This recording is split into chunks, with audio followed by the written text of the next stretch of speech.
Marseille, avec une nouvelle étape de la restauration de Notre-Dame de la Garde. Ce matin, un hélicoptère est venu déposer la couronne redorée qui n'avait jamais quitté la Bonne Mère depuis 1870. Opération réussie que nous dévoilent Amel Brignoli et Pierre-Jean Perrin.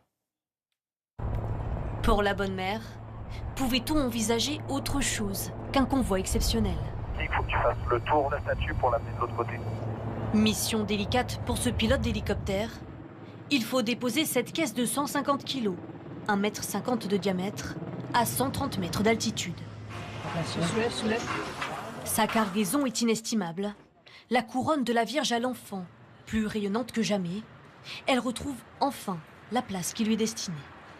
Pour le commun des mortels, pas question de manquer ce couronnement. C'est impressionnant de le voir en vol stationnaire, livrer son petit colis de manière très précise.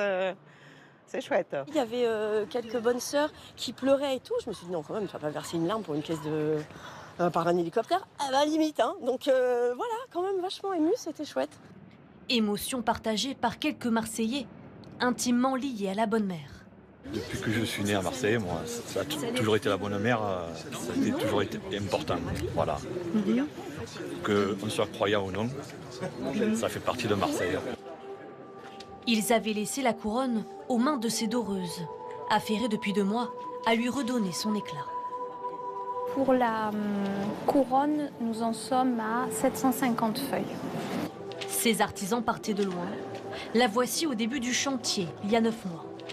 C'est la première fois qu'on peut observer la couronne quoi, à notre portée, pas seulement en haut dans les cieux. Le couronnement, point d'orgue d'un chantier de 2,8 millions d'euros pour redorer la statue et restaurer le clocher. Marseillais comme touristes sont pressés d'en finir. C'est quand même celle qui veille sur Marseille en quelque part. Donc oui, on a hâte de la retrouver et puis de voir comment elle est belle maintenant. On la verra encore mieux d'en bas, plus brillante que jamais. Donc elle nous protégera, voilà. La Bonne Mère sera inaugurée le 8 décembre prochain. Célébration de l'Immaculée Conception.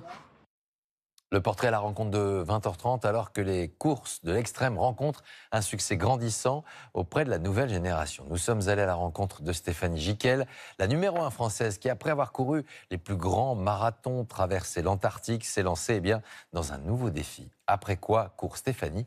Voici la réponse.